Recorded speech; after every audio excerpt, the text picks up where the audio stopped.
Steve Leisman, CNBC. Thanks for taking my question, Mr. Chairman. You talked about using 50 basis point rate hikes or the possibility of them in coming meetings. Might there be something larger than 50? Is 75 or a percentage point possible? And perhaps you could walk us through your calibration. Why 1 month should we, or one meeting should we expect at 50? Why something bigger? Why something smaller? What is the reasoning for the level of the amount of tightening? Thank you. Sure. So 75 basis point in an increase is not something the committee is actively considering.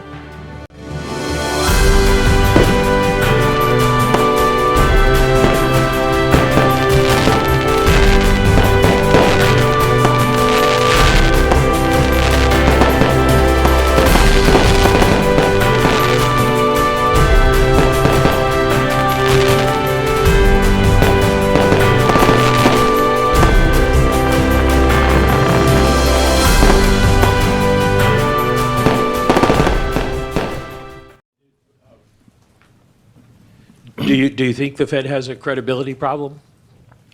No, I don't.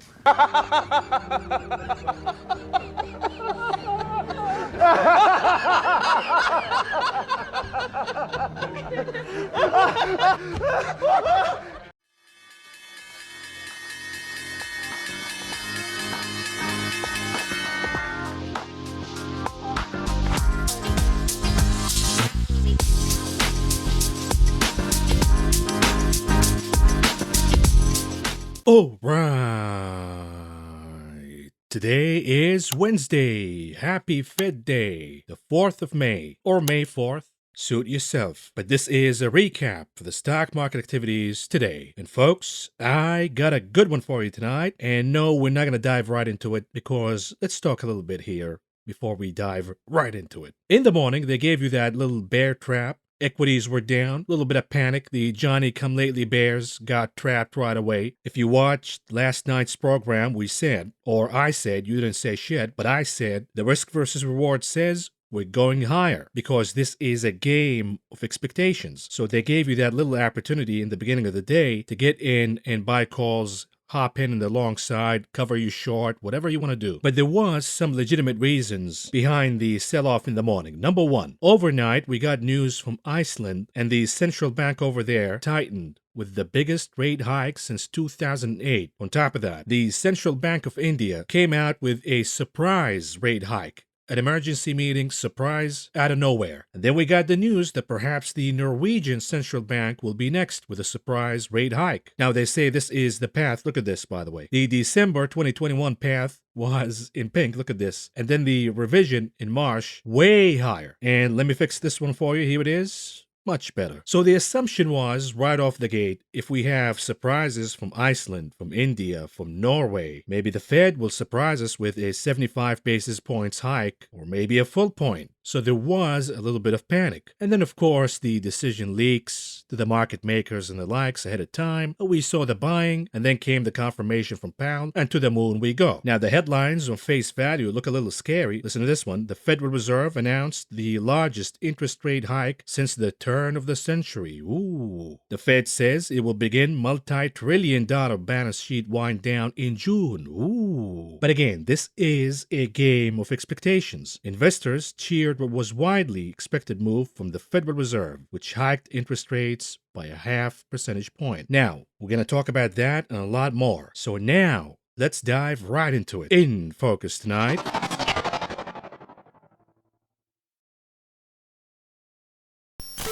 Decoding Powell, what he said and what he didn't say. Now, before we start, you have to understand few principles, few facts. Number one, supply versus demand. In an equilibrium, economically speaking, you got demand and supply meeting each other. Maybe in a healthy economy, you have a slightly higher level of demand than supply. But the bottom line is you have demand and you got the supply to respond to this demand. Equilibrium. But this is what happened when the thing started back in 2020. The lockdowns, shutting down factories and ports and shops, etc., pushing supply down. And then the cabal of central banks led by the Federal Reserve unleashed the biggest tsunami of liquidity in human history, and that pushed the demand significantly higher off the charts. Now we have a severe imbalance between demand and supply. Hence, it is not a surprise that we got inflation. And of course, companies, to respond to this insane level of demand, they made a major mistake. They assumed that this out-of-whack demand, this insane fake demand fueled by the Fed's cocaine operation, is sustainable. And they invested in increasing supply by building new factories, new assembly plants, securing more raw materials, ordering more from factories, mining operations expanded, etc., etc. But the problem with the supply is the following. It takes time for that supply to show up. For example, if we're going to build a factory right now to respond to the level of demand that we got right now, this moment, it's going to take a year or two minimum for the factory to be up and running. But here's the problem. When that happens and the supply moves higher above equilibrium to respond to the insane level of demand from 2020, 2021, now you got the Fed tackling the inflation problem by increasing interest rates and tightening the monetary policy to hit the demand in the economy because they don't have a lot of power when it comes to supply. They cannot print more corn, more oil, more gas, more coffee and lumber. They can't do that. The problem is, what is the sweet spot in crushing demand? The answer is not equilibrium, but back to the same level where the supply is. So we don't have an imbalance. The problem is, it's really hard to get this precise in tackling the demand. So what could happen if the Fed overdo the tightening of the monetary policy? We could see demand getting crushed below equilibrium, and now we have the opposite problem, where we have an imbalance between demand and supply, but this time around, supply is exceeding demand. If this problem happens, the economy could be in a recession for a longer period of time before we go back to equilibrium. And again, the problem is there are no precision tools to get us exactly at the sweet spot. We don't have the mathematical formulas yet. Maybe someday some genius will come up with them. But for now, the risk is these tools that the Fed has suffer from two problems. Problem number one, they're not precise, so we're not going to know if this is overdoing it or not. Number two, they have a delaying impact effect, meaning if the Fed tightens now, we're not going to see the hit on demand until a few months from now, at least, if not a year from now. And this is the biggest challenge for the Fed right now. How to thread the needle carefully. And we know that Jerome Powell is an incompetent fool, so God help us. Another principle you need to understand is this one, the imbalance between job openings, job vacancies, and unemployment. Right now, we have the highest level of job vacancies in history, meaning we have an abundance of jobs. Matter of fact, we have 1.9 jobs for each unemployed person in this country. What does that mean? It means that the economy right now has the cushion to absorb a hard hit by the Fed in crushing demand. The question is, will the Fed use this opportunity to be as aggressive as they can in tackling inflation while the economy has the cushion to absorb the shock? Well, we know the answer. The answer is no, because Jerome Powell came out with the vanilla approach of 50 basis points and that's it. That's not going to cut it. The Fed remains way behind the curve. Although Powell thinks he's smart, he actually was not just vanilla, he was French vanilla. He gave it a little flavor, a little opening that maybe he could go a little harsher. The problem is, if he waits, at some point this gap will shrink and the cushion will start to disappear. And then the economy will not have enough cushion to absorb the shock. And this is the risk, once again, and the challenge that the Federal Reserve has to go through. So with this understanding of the supply and demand dilemma and the job vacancies versus unemployment dilemma, now let's go ahead and decode Powell for you. Here's J Powell talking about exactly what I was just talking about, job vacancies and the cushion that the economy has right now. Take a listen. There's a path. There's a path by which we would be able to have demand moderate in the labor market and therefore have vacancies come down without unemployment going up, because vacancies are at such an extraordinarily high level. There are 1.9 vacancies for every unemployed person, 11.5 million vacancies, 6 million unemployed people. So, and we haven't been in that place on the vacancy, sort of the vacancy unemployed curve, the Beveridge curve. We haven't been at that sort of level of a ratio in the modern era. So in principle, it seems as though by moderating demand, we could see vacancies come down, and as a result, and they could come down fairly significantly, and I think put supply and demand at least closer together than they are, and that would give us a chance to have get inflation down, get wages down, and then get inflation down without having to slow the economy and have a recession and have unemployment rise materially. So there's a path to that. Now, I would say I think we have a good chance to have a soft or softish landing or outcome, if you will, and I'll give you a couple of reasons for that. How about no thanks, Jay? We don't need bullshit reasons from you to justify going from soft landing to softish. The does that even mean? Now, here's what he doesn't understand. Yes, there is a cushion for now, but he displays severe incompetency here, as if he doesn't understand how the economy works. This is the Fed chair, by the way. When you talk about job vacancies as a cushion, it is not really the most reliable cushion. Yet right now, this moment, the gap is so wide between job vacancies and unemployment, which can be considered as legitimate cushion. Is the Fed taking advantage right now of that cushion by increasing interest rates as much as they can, or are they going to wait till that cushion disappears? Because this cushion happens to be extremely flimsy. Number one, when you increase interest rates and you tighten the monetary policy, and we see the impact on financial conditions, be it on credits, stocks, bond market, even in the real estate market with mortgage rates moving higher, on top of that, inflation continuing to move higher, consumer behavior will change. What does that mean? The consumer will become more conservative. They're not going to swipe those credit cards up and down, up and down, up and down, because interest rates are moving higher and the market's going to be ahead of the Fed. Your credit card company's not going to wait for the Fed to increase interest rates and then they respond. No, they're going to do that ahead of time. So now the consumer has to be more conservative in their spending. The spending behavior will change. Spending habits will change. How would that impact the economy? Well, when the consumer spends more on essentials, gasoline, groceries, utilities, etc., they're not going to spend on things they deem inessential. Among them, eating out at restaurants, for example, but most importantly, leisure and hospitality, spending on traveling, going to hotels, cruises, booking airlines, etc., etc. Guess where the majority of jobs created in this economy since the thing crash in 2020 happen to be? The answer is leisure and hospitality, because all what we've done so far is recover these lost leisure and hospitality jobs. The problem is when the consumers shift their spending behavior and these leisure and hospitality companies realize that they're oversupplied with workers because the demand is waning down, they're going to let go of these workers fast. So cushion or no cushion in job vacancies, you should not rely on that, Mr. Powell, because this is the flimsiest cushion that you have right now. The moment the consumer changes their behavior, we will see massive losses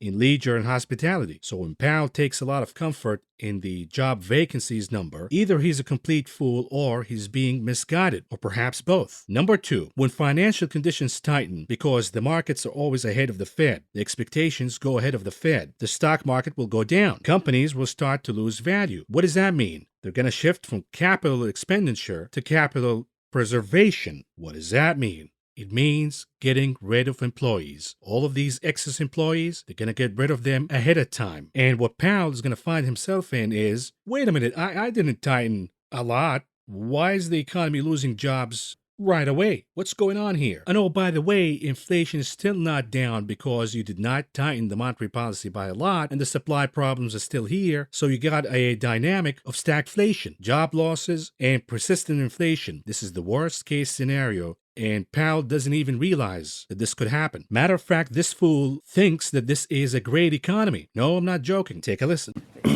Thank you, Chair Powell. Edward Lawrence with the Fox Business Network. So you've talked in the past about consumer spending and how that's drives the economy. Are you concerned with this high level of inflation that the consumer will stop spending, pushing us into, and what's the level of your concern, pushing us into a recession? So the economy is doing fairly well. We expect growth to be solid this year, and we see household spending and business investment as fairly strong, even in the first quarter, which was relatively slow on some other fronts. So, and the labor market. If you look at the labor market, for people who are out of work and looking, there are lots of job opportunities. For wages are moving up at rates that haven't been seen in quite a long time. So it's a good time to be a worker looking to either change jobs or. So again, this is bullshit, because when you say this is a great economy and workers are seeing their wages increasing, yada, yada, yada, real wages are actually low. Real wages are negative, the lowest since the financial crisis. Because when you factor in inflation, workers are losing money, net. When you consider rents, groceries, utilities, the prices of gas at the pump, these wages are not catching up with inflation. But yet this is the deception from Powell. Get a wage increase in your current job. So it's a strong economy, and nothing about it suggests that it's close to or vulnerable to a recession. Now, of course, given events around the world and fading fiscal policy effects and higher rates, you could see some slower economic activity. Certainly it will not be. Last year was an extraordinarily strong growth year as we recovered from the pandemic. As I mentioned, growth over 5%. But most forecasters have growth this year at a solid pace, above 2%. But we've talked with economists who have advised Democrats and Republican presidents who both said that the Fed is so far behind the curve on inflation that a recession is inevitable. So, and as I said, I think we have a good chance to restore price stability without a recession. Yeah, and I think I can have a Roman orgy with 17 hookers and still keep my marriage. What an imbecile. But this is an important part, so pay attention now. Remember what we talked about, supply, demand, and the surgical tools to get demand down to the sweet spot? Take a listen to Powell. Without, a severe downturn and without materially higher unemployment. And I mentioned the reasons for that. So I see a strong economy now. I see a very strong labor market, for example. Businesses can't find the people to hire. They can't find them. So typically in a recession, you would have unemployment. Now you have surplus demand. So there should be room, in principle, to reduce that surplus demand without putting people out of work. The issue will come that we don't have precision surgical tools. We have essentially interest rates, the balance sheet, and forward guidance, and they're famously blunt tools. They're not capable of surgical precision. So now he admits that the tools, quote unquote, that he's so proud of, they're actually blunt tools, meaning they're not going to be surgical and precise in getting the demand down to the sweet spot. Matter of fact, he has absolutely no clue where the sweet spot is to begin with. This is a recipe for a disaster, and this is why Powell is being too mild in raising interest rates. He's committing the other mistake of still being way behind the curve, which at some point he's going to realize that inflation is not going down. His approach is too mild, and then he's going to use these blunt tools aggressively and get us to the worst case scenario. More Powell. Hi, Victoria Guida from Politico. Did you catch it? Watch his facial expressions. I'm going to replay this and zoom in. Hi, Victoria Guida from Politico. And Powell's like, oh, it's this lady again. She's going to ask me the trap questions. Don't you understand, Guida, whatever your name is? We're trying to prop up the stock market here. Stop asking difficult questions. What's wrong with you? This is J Powell's Achilles heel, by the way. His obsession, his unhealthy obsession with the stock market. The man is obsessed. All what he cares about is the stock market. He watches it 24/7. This is blinding his judgment and pushing him to make mistakes. Big ones. I mean, this obsession is getting creepy at this point. Even the stock market is like, hey, I'm filing a restraining order against Powell. Leave me alone. I want to follow up on that because you all have obviously highlighted that there are both supply and demand issues at play in inflation. And I'm just wondering, if these supply chain issues continue because of Russia, because of China, or just because these things take a while to work out, does getting back down to your 2% mandate require that these supply chain issues get resolved since you can only handle the demand side, as you said, or will you have to crimp demand maybe even further if the supply chain issues don't resolve themselves in order to try and get inflation back down to where you want it to be? So, I'll just say for now, we're focused on doing the job we need to do on demand, and there's plenty to be done there. Again, if you look at it, it's essentially almost 2-to-1 job vacancies to unemployed people. There's a lot of excess demand. There are more than 5 million more employed plus job openings than there are the size of the labor force. So there's an imbalance there that we have to do our work on. It's a very difficult situation if you can't, you would look at core inflation, which wouldn't include the commodity price shocks, and that's one of the reasons we would tend to focus on that, because we can have more of an effect on that. But it would be a very difficult situation.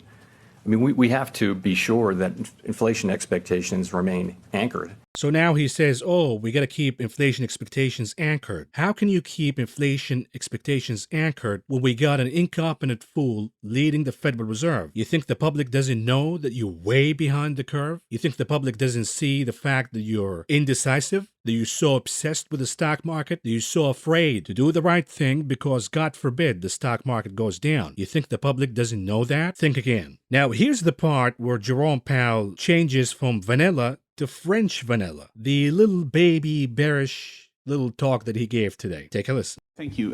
Chris Rugaber at Associated Press. Earlier, you just said that if necessary, I think were the words, that you would, or if it turned out to be necessary, or you said it's possible that we'll need to move policy to restrictive levels. Given where inflation is and the hot economy is, or certainly the hot labor market as you described it, why still the hesitation? I mean, shouldn't it be, what else do you need to see in order to determine that?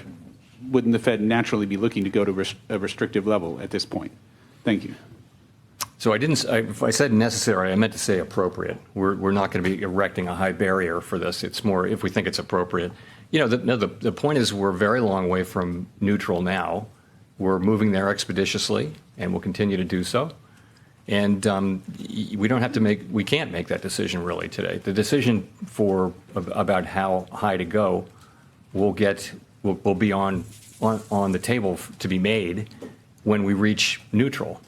And, you know, I expect we'll get there expeditiously, as I've mentioned. So it's not that we don't want to making that decision today wouldn't really mean anything.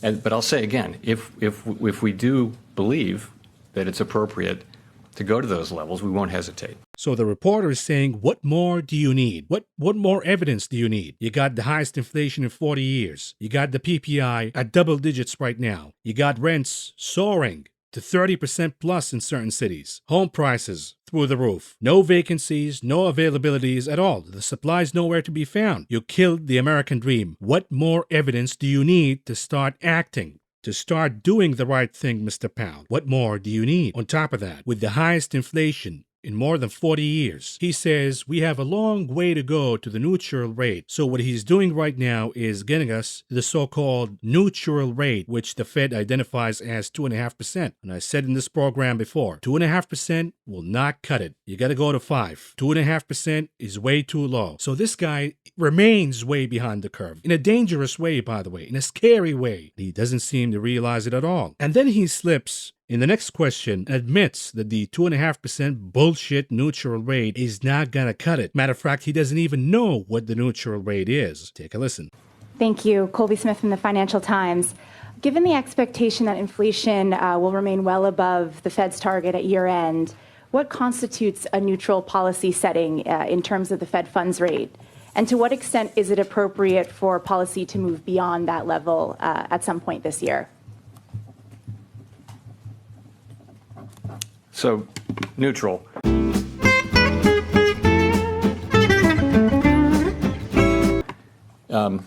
When we talk about the neutral rate, we're really talking about the rate that neither pushes economic activity higher nor slows it down. So it's a concept, really. It's not something we can identify with any precision.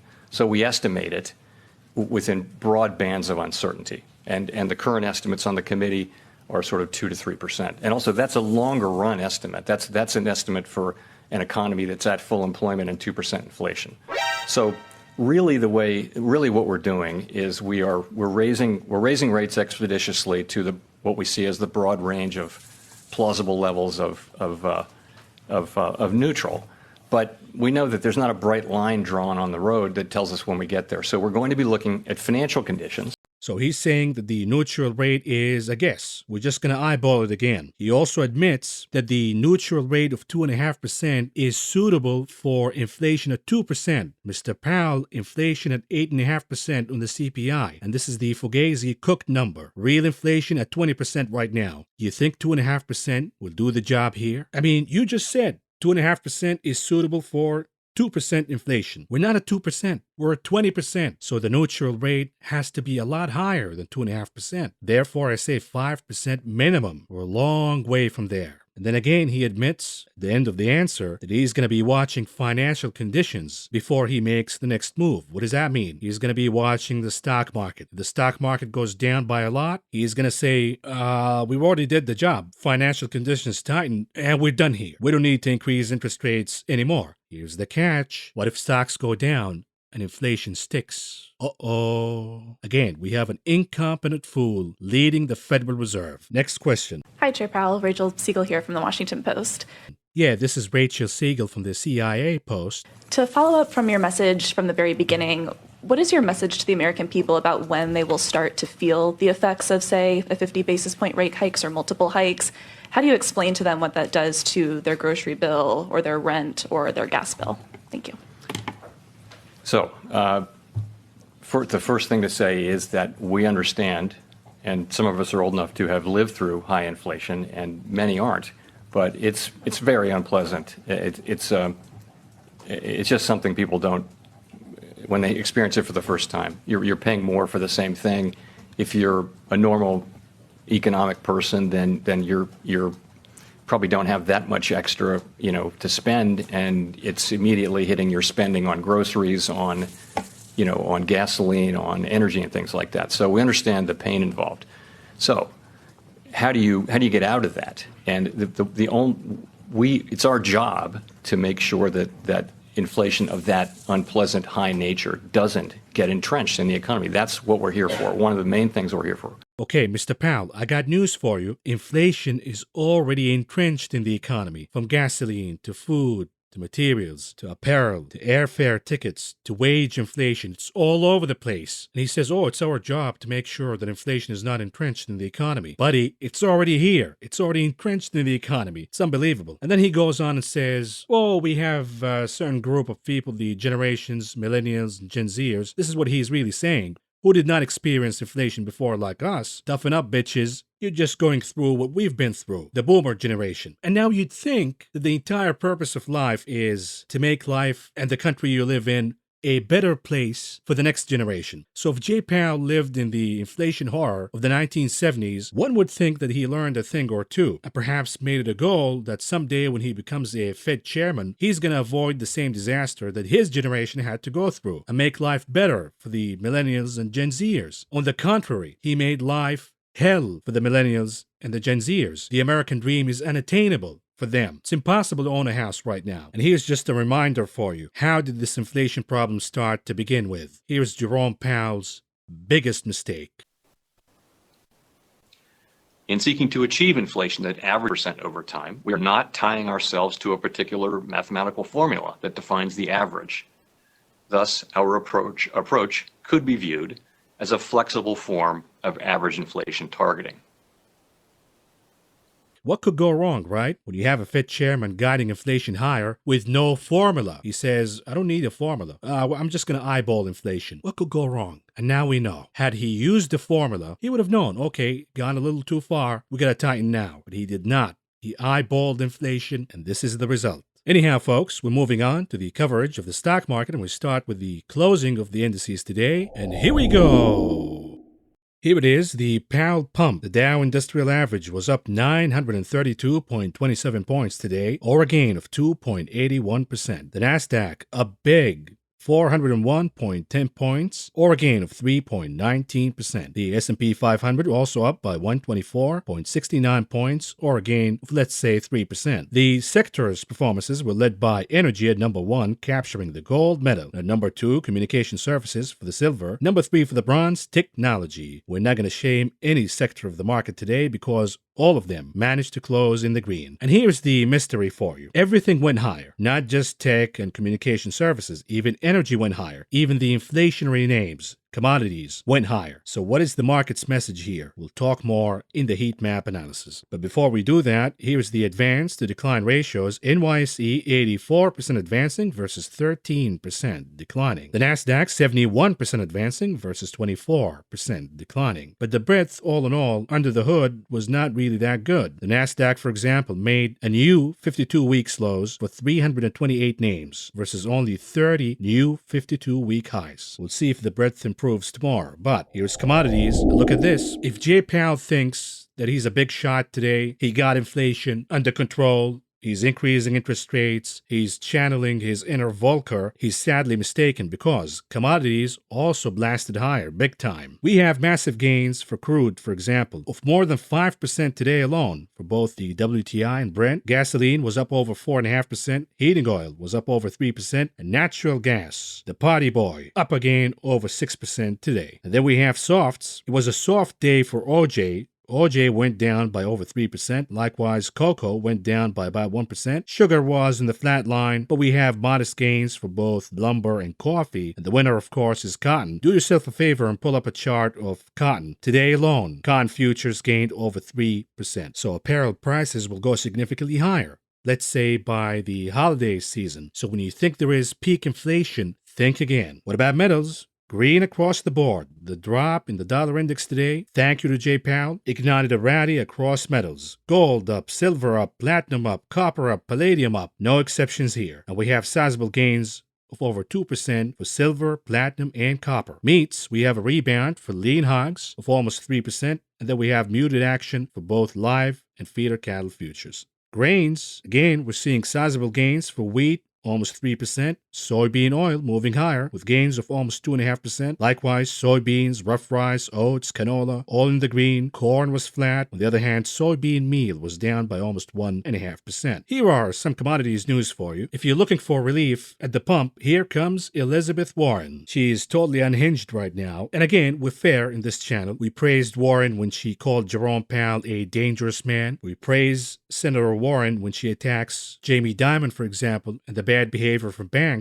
But she is absolutely delusional when it comes to the issue of inflation. You'd think Senator Warren would blame the Fed for increasing the money supply to make the rich richer by propping up stocks, but she never mentions that at all. Why? Because she is a believer of MMT. Print, baby, print. So now she blames inflation on price gouging, okay? And she wants to empower the FTC to investigate price gouging. Is there price gouging in the economy right now? Sure. But that's only enabled because we have inflation. Inflation was born due to the reckless policies by the Federal Reserve and other central banks. And of course, oil went higher today, big time, after we got the news that the EU, once again, the lunacy of the EU, they want to ban Russian oil entirely. They want to stick it to Putin a little more. Here's the problem. Where would the European continent get its oil from? China? US? Saudi? How? Because OPEC says, we're not going to increase the supply at all. We're not going to substitute any oil you want to embargo from Russia. Because if we do that, we'd be shooting ourselves in the foot. Doesn't make sense at all. So again, where would the European continent get their oil from? Perhaps this is a clue. We got the news that Russia cut the gas supply entirely to the country of Poland. Now, Poland has some reserves for now, but it still needs gas. It still needs to build up a lot of gas in storage for the next season. So here's how Poland is sticking it to Putin. They're buying gas from other countries. Yes, we're crushing the madman at Moscow. Here's the catch. They're buying natural gas from Italy and France and other countries who are still buying Russian natural gas.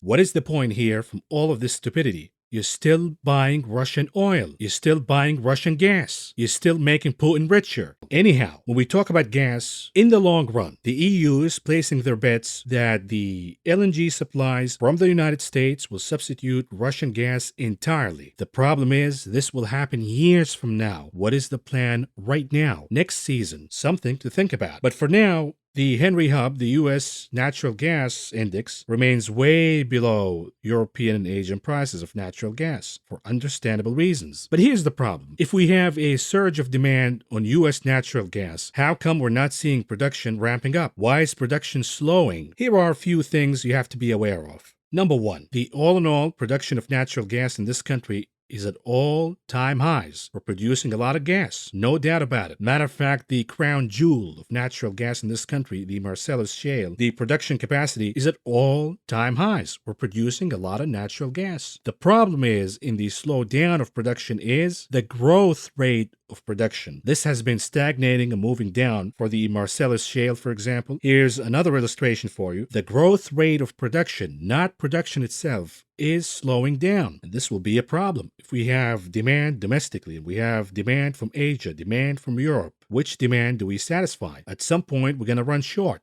It's not because the country doesn't have natural gas supplies. We have an ocean of natural gas. The problem is the infrastructure is way behind. The capacities are already overwhelmed, and it's going to take years to expand the infrastructure, the pipelines, the refineries, etc., in order to ramp up the growth rate of production of natural gas in this country. Now, you might ask, why would the production rate in this country slow down or stagnate in the last few years? The answer is the EV/green energy lunacy that said no to natural gas, no to nuclear, no to anything, and let's have the tunnel vision of the so-called green and renewable energies. And now we're in a massive trap. It's going to take years to get out of this trap.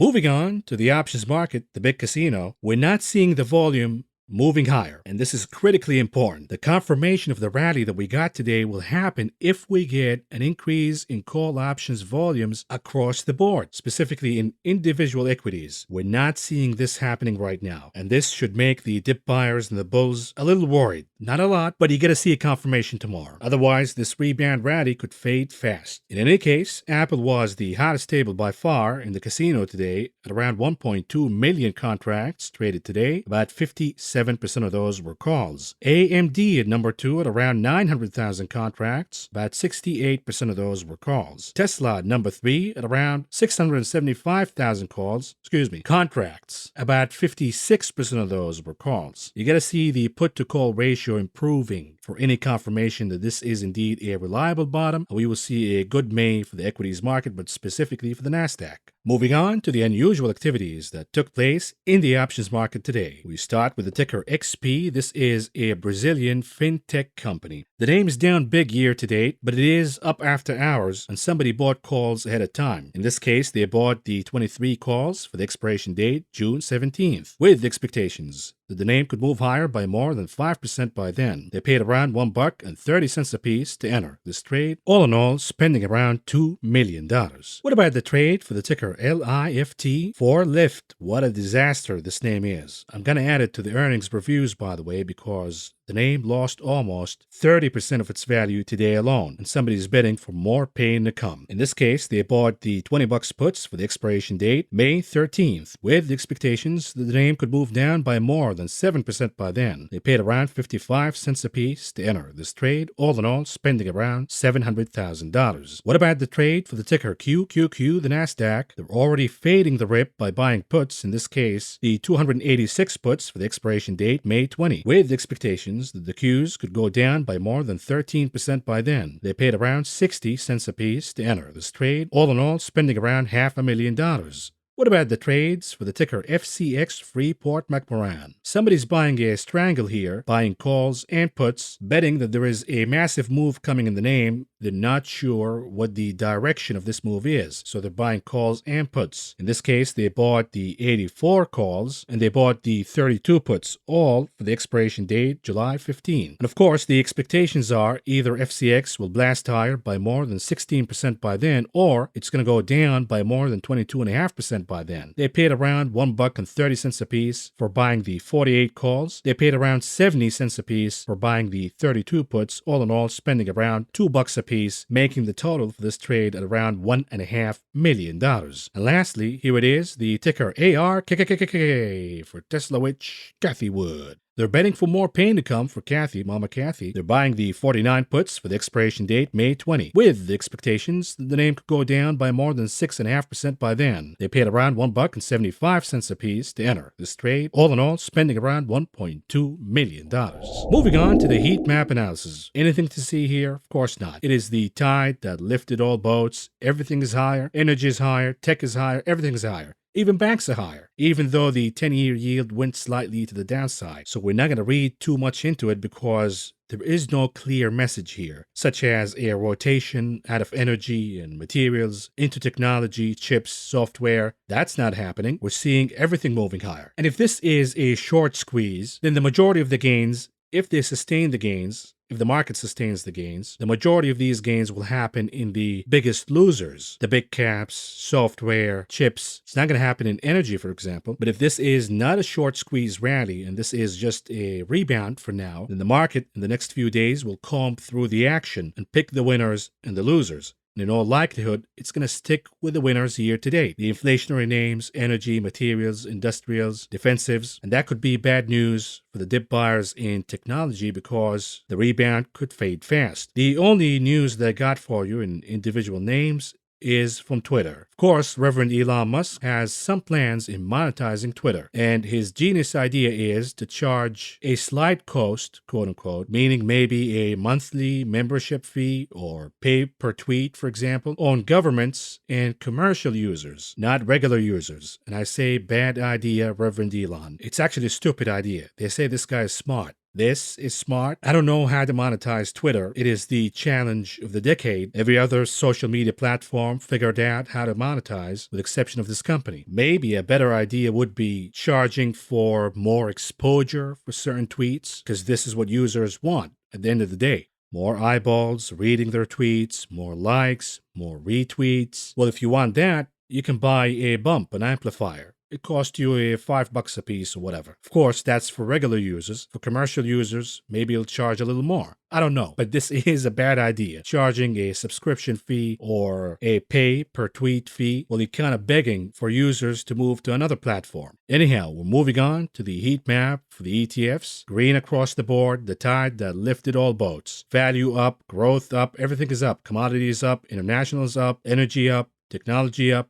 Even real estate up, everything is up here, nothing to see at all. We will comb through the action in the next few days. But if this is a short squeeze, like I said before, the majority of the gains will happen from the losers in April. Find the biggest losers because that's where the short covering is going to happen from. But you got to allow the market to give you a confirmation that this is a short squeeze. And that confirmation would be, for example, if we see the VIX collapsing all the way down to 20, we see another inclusive rally, but mostly concentrated in technology, software, chips, cyclicals, the biggest losers last month. For now, we're moving on to the charts. We start with SPY, S&P 500. Let's do 30 minutes chart. What do we see here? We got the bull flag at around 416, and it played out in a massive squeeze. We got 422 as support now, and almost got 430 as support by the end of the day. Here's the bad news. The RSI is getting overextended, meaning it doesn't have to flush down and lose support and all of that. It can work out the overextension in the RSI easily in two bullish ways. Bullish way number one, a pullback, let's say to 422 maximum, and then we see a rebound higher. Bullish way number two, perhaps the better way, is consolidation. We see the chart consolidating just underneath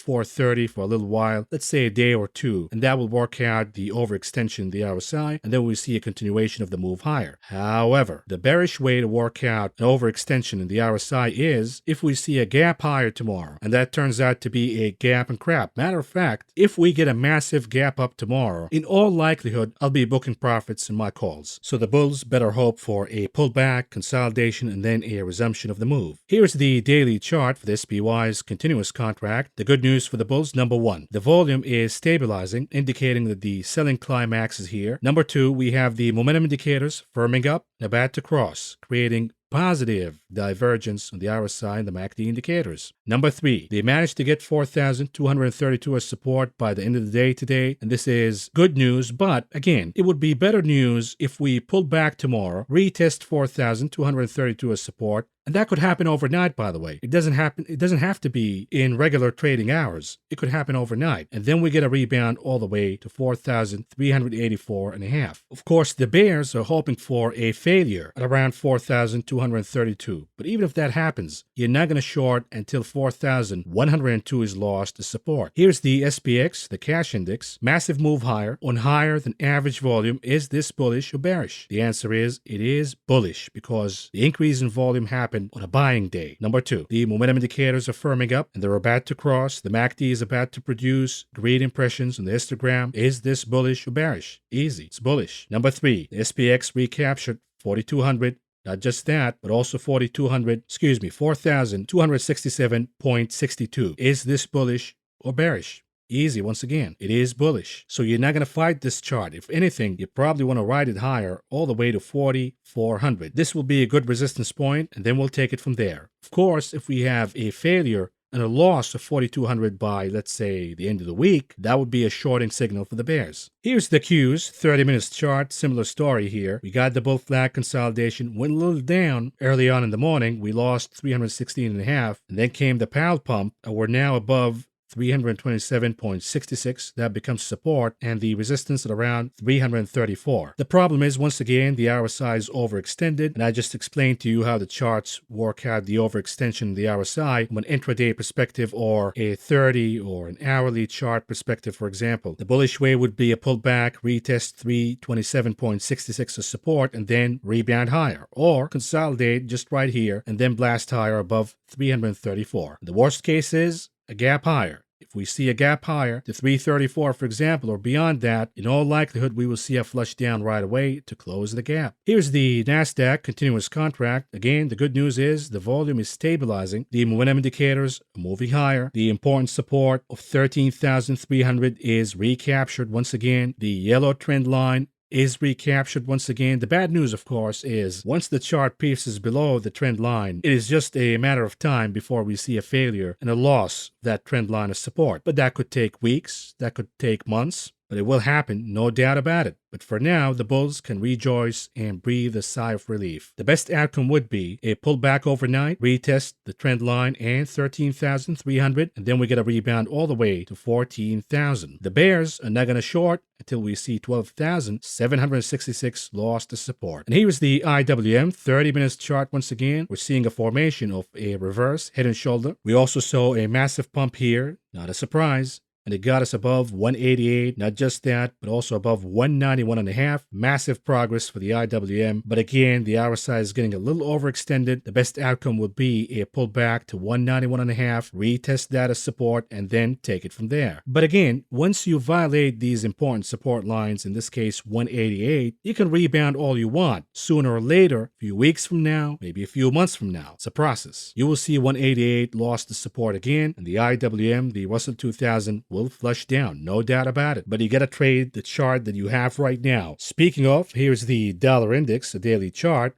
Finally, we got a pullback, a loss of support of 103. We're seeing weakness in the momentum indicators, the beginning of the weakness, the beginning of the cross in creating red impressions on the MACD. That would be a confirmation that the dollar has a short-term top, at least for now. And if the dollar goes down, pay attention now. This is your leading indicator. This is your confirmation for the rally, or the absence of the rally. Is it a dead cat bounce? Is it not a dead cat bounce? Here's your answer. I gave you one indicator, the call options volume. I'm giving you another indicator, perhaps a more solid one, the dollar index. If we see the dollar moving higher again and recapturing 103 by tomorrow, for example, then we know this is a dead cat rebound. But if we have a follow-up on this action that we got today, and we see another down day for the dollar, then we got a confirmation that we could see the equities market rallying higher for the next 2 weeks, for example, at least till the end of this week. And then we get the CPI next week, and we'll see what happens. Here's the chart of gold, and again, I've been really patient. I did not panic once the support of 1,925 and 1,895 were lost, because I had a hunch that once Powell gets out of the way, the dollar is going to top, and we will see a rebound in gold. If we get a confirmation from the dollar by another down day, then this will be good news for gold, and we will see 1895 as support again. Not only that, but also 1,925 as support once again. Here's the 4 hours chart for crude oil Brent. We discussed two different scenarios in last night's video, one bullish, one bearish. The bullish scenario is playing out, the bull flag scenario, and the next stop should be at around 114.7, and after that 118. But there is a massive move coming in crude. Why? Here's the daily chart. We have a sloping line of resistance, yet we're not seeing lower lows, for example. We're seeing flat lows. What does that mean? It means that we have solid, reliable support in crude oil. Unless these lows are violated, you got solid support. On the other hand, we saw some profit taking on the pumps higher along the sloping line of resistance, but we're now above that line. You put two and two together. Is this the beginning of another rally in crude oil? If that is the case, what What are the implications on the peak inflation theory? And here's the daily chart for the U.S. 10-year yield. This is the only problematic chart for the bulls. We should have seen a pullback today. We got a mini pullback, but it should have been a big one, because if this chart rebounds higher again, the Nasdaq will not like that. At least the high beta, high multiple names, the RKKs and the likes. And we will indeed see a dead cat bounce in these names. Now, why isn't the 10-year yield moving down in a significant way? Here's the answer. The market is saying Jerome Powell is way behind the curve and he's not even trying. So the bond market is going to do the work for him. The bond market is anticipating higher rates, as if it's saying the Fed at some point will be forced to increase interest rates dramatically, above 3%. Forget about the neutral rate of 2.5%. If that is the case, then the TLT is not going to find any relief right now. Here's a weekly chart. Of course, the bond bulls are bruised and beaten down, and they're looking for anything, any sign of mercy. We got one today, a mini move higher. But we need a confirmation. We need to ignite and initiate the short squeeze. The shorts are not going to cover here when you have Jerome Powell still way behind the curve. We'll see what happens throughout the week. But for now, bond bulls were hoping for something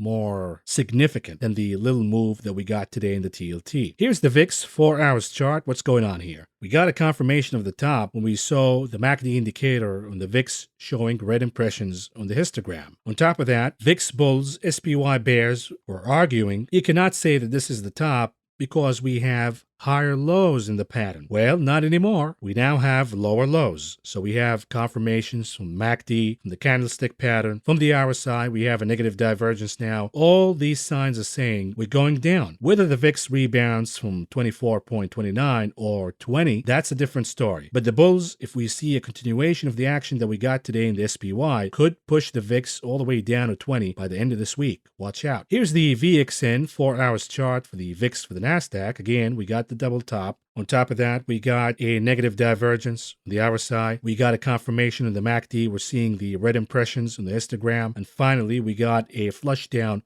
All of these are signs that the VXN is going down to 27.5. That is support number one. If that fails, we go down to 21. That would be good news for the Nasdaq. We could see a rally, significant one higher. Here's the daily chart of Apple. It recaptured the support of 157, number one. Number two, the momentum indicators are firming up higher. The RSI reversed the negative divergence entirely, and the MACD is about to follow that. We will get the confirmation once the MACD produces green impressions on the histogram. We also saw the volume moving higher on a buying date. All of these are good signs for Apple, good signs for the Nasdaq, because Apple is the Nasdaq. Here it is. We got the souffle in hourly chart. What's going on here? We had a pattern of higher lows. We got a resistance at around 918. This pattern was bullish, indicating that there is a breakout coming. The bull flag is playing out. The chart is now eyeing 995. And then we'll take it from there. If there is a failure of 918 by tomorrow, for example, then you know that this is a bad sign. And if we have a loss of the support of 886, then you got a confirmation that this was a dead cat bounce. Here's BTC. We're using 2 hours chart for tulips. The good news is we have a breakout above the sloping line of resistance, now support, of a double bottom formation. So far, so good. And on the 2 hours right now at the time of recording of this video, we have a bull flag consolidation, indicating that it is a matter of time before BTC blasts higher all the way to 42,000, and then we'll take it from there. And of course, our dear governor here in California, Kim Jong-un Newsom, he issued an executive order on cryptos. He wants to adapt cryptos in the state of California. Of course, the crypto lobby, all of these billionaires in the Bay Area, they're paying Kim Jong-un Newsom bribes, corruption, of course, and he's delivering right away. So this is a tailwind for Bitcoin and cryptos. What about AMC, a 30 minutes chart? The chart for now is bottoming. What does that mean? You see the sloping line of resistance with constant selling, most importantly producing lower lows. So far, we're not seeing lower lows. We're seeing constant lows. As if the chart is bottoming out, we are reaching selling climax for now. And if that is the case, then the next destination will be higher, above 16.10 and perhaps all the way to 17. We'll see what happens. And lastly, here is Microsoft. I'll give you an update because over the weekend we talked about this chart in a trade, a call option spread. For now, we're seeing a formation of a reverse head and shoulder, and the support of 270 is intact. Also, look at the MACD indicator from the daily chart perspective. It is producing great impressions on the histogram indicating positive momentum coming. If that is the case, we could see resistance number 1 filling the gap at around 297 and then resistance number 2 at around 310 closing another gap. Now, I discussed this trade on Sunday, buying the 290 calls, selling the 300 calls, all for the expiration date May 20. And the entry cost was $2.50 a piece. Now, you could have gotten this spread, by the way, today in the morning for a lot cheaper, but this is how I presented it to you last Sunday, so we'll stick with this. Anyhow, the spread so far is trading at around $4.30 a piece, so this is a gain of around 70% so far. I'm keeping the trade on, and the target will be 300 because the trade is capped at that point. If we get there too fast, let's say by tomorrow or Friday, then I'm going to book profits right away. I'm not going to roll because in all likelihood the move came too fast, too soon, and we will see a pullback. Moving on to the conclusion of this video. What do we have on the economic calendar tomorrow? We have initial jobless claims, we have productivity and unit labor costs. On the earnings calendar, we have Westrock, Emerson, Shopify, DoorDash, and Wheaton. With that, folks, I'm done here. This is all I got for you for now. Thank you for listening. Thank you for watching. I will talk to you again tomorrow.